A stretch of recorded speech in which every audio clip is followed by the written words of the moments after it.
Hello, I'm the Angry Spork, taking issue with Stan Lee's DC. One by one, the city of Los Angeles has seen the arrival of new heroic faces. Now it's time for them to become a singular force, with the help from Jerry Ordway, Michael Uslan, and David Barron. Let's check out Stan Lee creating the JLA and see if this comic makes us want to turn the page or turn our heads.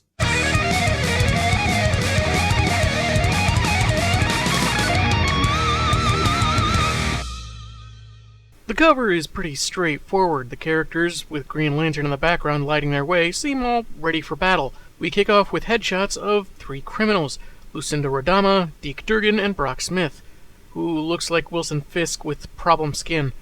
They're all killers set to be executed at the same time in different parts of the country, and each met with a mysterious visitor the day before they were scheduled to high-five the Grim Reaper.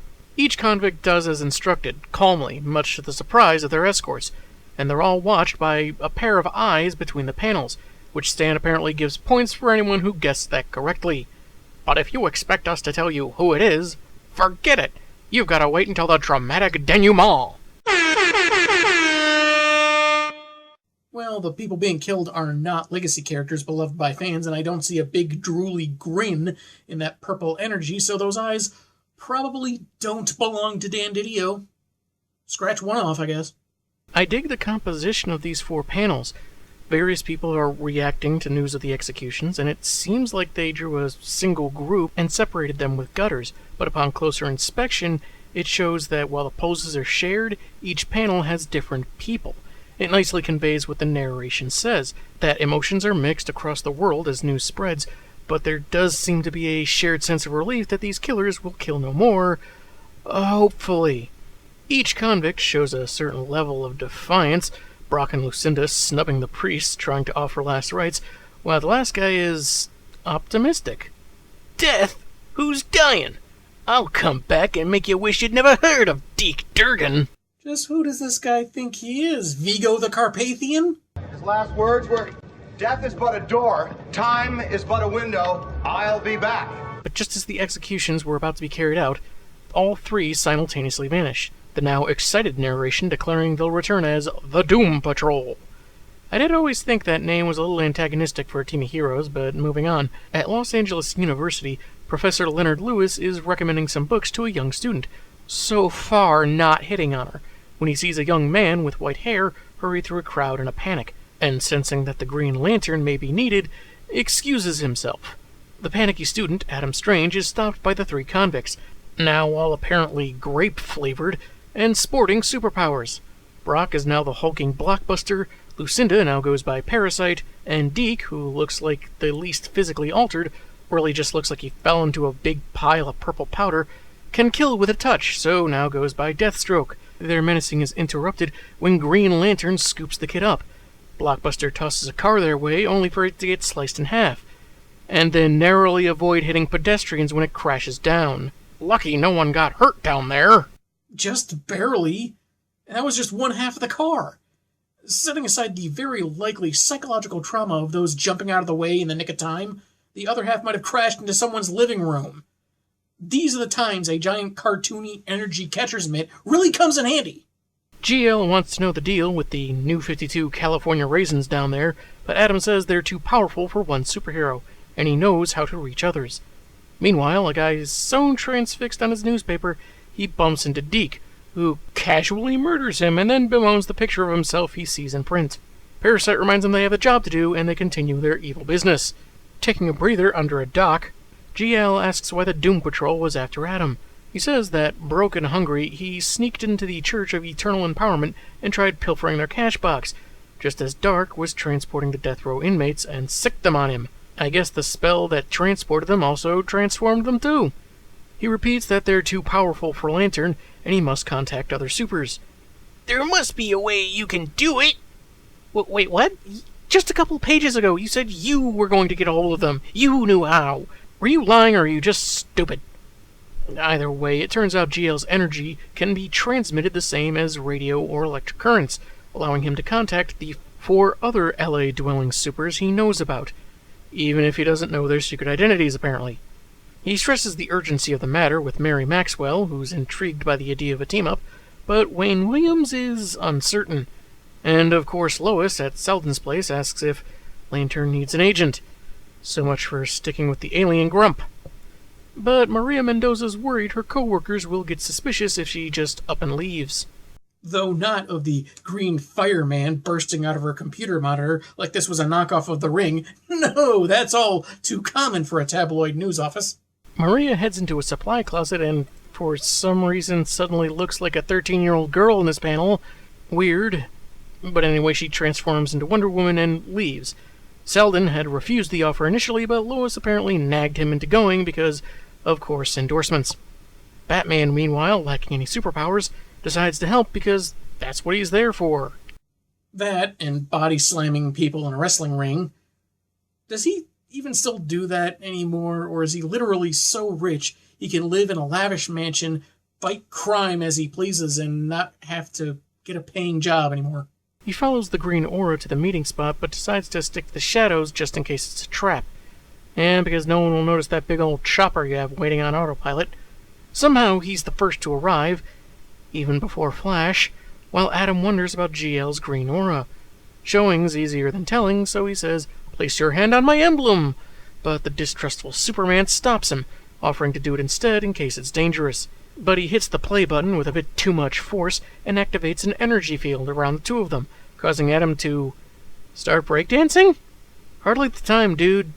Sal then meets Yggdrasil, who says the danger posed to Earth can only be met by the 5 chosen heroes, and Green Lantern must lead them.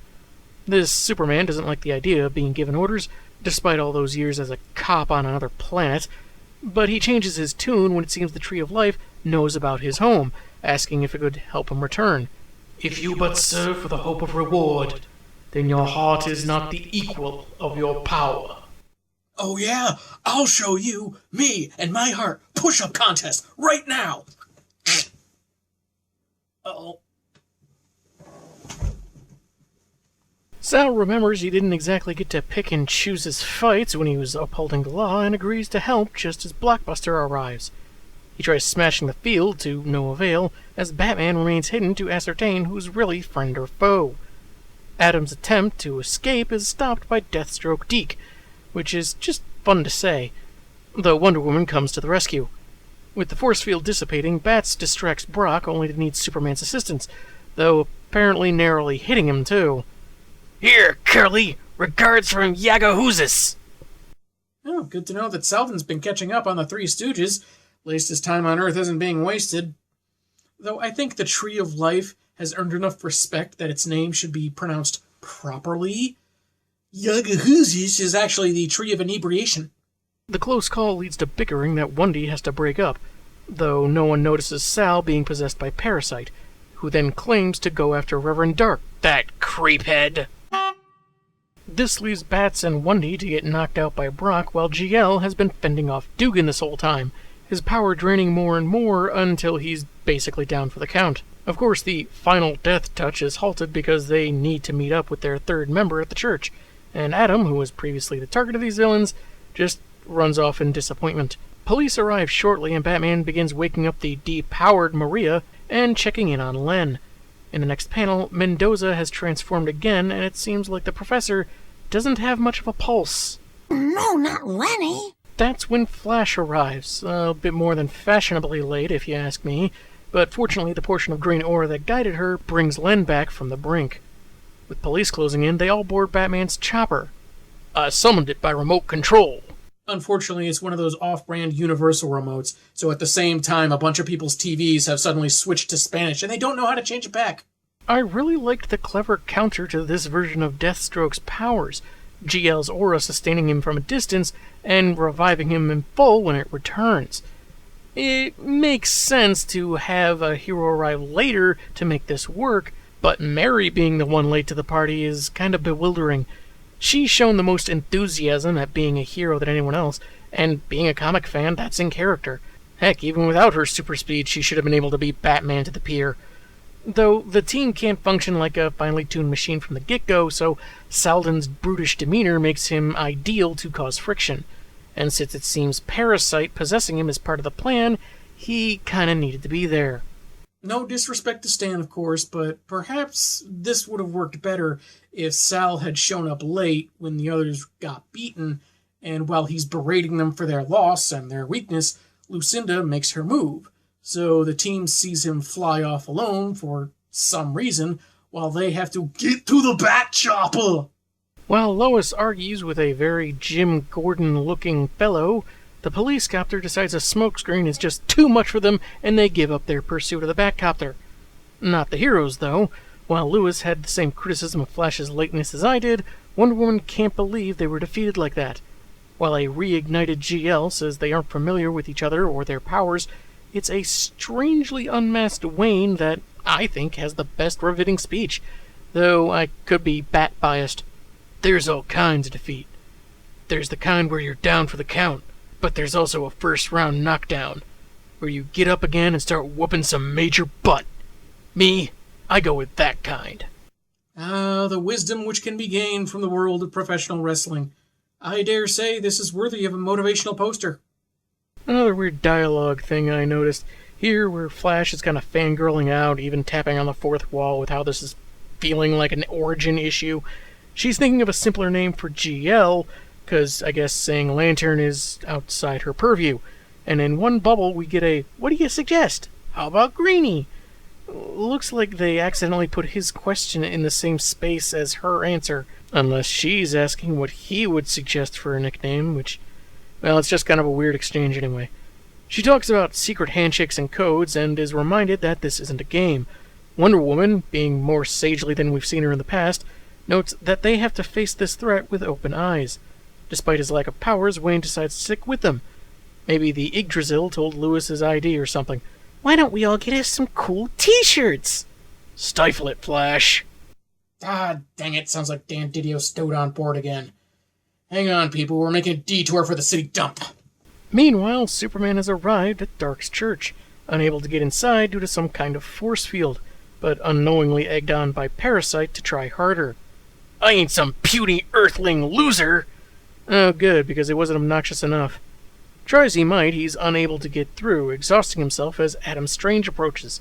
Saying he's no ordinary kid, he points to a specific spot in the barrier for Sal to strike. He blasts it with some sudden purple beams, just as the alien cop delivers his hit. I'll show you why they call me Superman! Because of a coincidence in my observations of my abilities on this planet and my talent agent's marketing!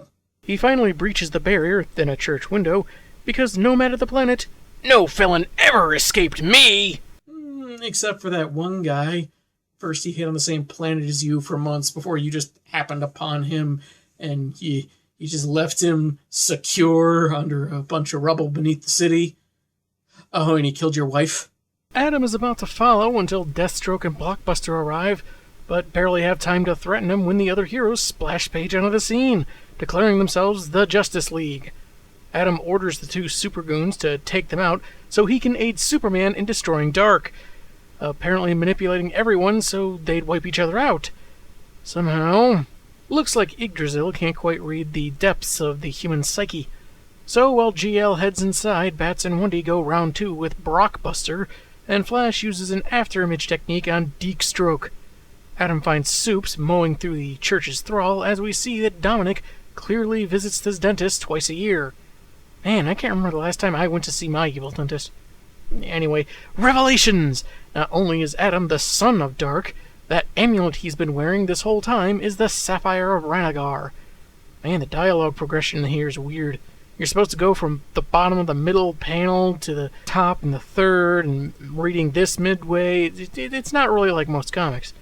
But yeah, Adam said that Dark feared his growing power, which the kid doesn't want to share, and Dominic plans to kill him, yada yada yada. Superman doesn't like the idea of Parasite, and starts wailing on him, encouraged to finish him off. Not something he seems to mind, but his punches don't seem to have much effect. The self-proclaimed Lord of the Ranagar Sapphire declares his power is from an incomprehensible source as he wipes out his acolytes for not trying to stop the super-strong alien from delivering so many ineffectual punches. In an ironic twist, Dominic Dark's head begins glowing with an immense power. I warned you, but you all laughed at me. I said that one day one of those glowworm toys would gain too much power and doom us all. But who's the crazy machete-wielding danger to the community now, huh? Not me! Because I don't have my machete with me right now. Adam pleads to join his dad and match his level of evil because father-son activities are very important, but Dark senses betrayal in him and, I guess, rips out his soul, though the kid promises to find a way back somehow as he kicks the bucket. As he continues to scoff, the Reverend mentions that he wasn't the favored progeny anyway, which may be a clue that he has more than one kid. He plans to absorb Paracinda. See what I did there? I could have gone with Lucite, but, anyway, as Green Lantern arrives to deliver some reckoning, so bonds her with him instead. I bid you welcome to the dark side, Green Lantern. Or should I say, the purple side? No. You should have said Dark Side with 2 R's, like your name, and called him Purple Lantern. Geez, you may be a devious puppet master, but you have a lot to work on when it comes to wordplay. And now Dominic's feeling pretty invincible with the addition of his son's powers and soon Green Lanterns, but the hero is defiant, fighting Parasite and appraising a frazzled Superman of the situation. Outside, Flash keeps Deathstroke at bay with a whirlwind while Bats and Wonder Woman formulate a plan against Blockbuster. Well, he's right there. I mean, if he wasn't clearly in the shot while Batman is expositing, it wouldn't be as big a deal. Wayne's noticed that the purple brute turns his head as he fights, possibly for protection, and that may be a weak spot. So he slams the guy's toes with a manhole cover, figuring that should hurt no matter the strength. Feels like kind of a stretch, considering we've seen some super people in this world that probably wouldn't work on. Not just Salden, but Zorgal, who apparently was never noted as being superhuman, but still survived 2 explosions. Now, Blockbuster here is barefoot, so if Batman threw some Lego for him to step on, that would be a completely different story. But it works, giving Wendy the opportunity to strike with her golden staff. His outer layer crumbles, revealing the Brock Smith nougat inside, like this was an episode of Dr. Stone. Weird how his previously purple pants are now orange, but now that he's lost his power, he makes a run for it. Right into an exposed wire, receiving on accident the fate he almost met at the beginning of the story. Though, like Bat says, saving the state the trouble. Flash lets Dugan drop, realizing he hasn't contacted his own body with his hands, and gets an idea. She goads him a little further. I'll teach you to smart up me.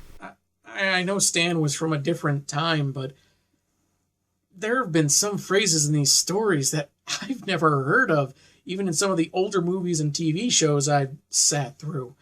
I don't know if he made it up on the spot or if this is just a very, very unique phrase he heard earlier in his life. He lunges forward, swiping both hands across, but because he's too stupid to have realized by now she's a speedster, she simply darts backwards. Duh! And he's effectively clutching himself, dying from his own power. Maybe Dark didn't care enough to make him immune. So the 3 heroes join their allies in the church on a 2-page spread, with Wonder Woman declaring their team in title font.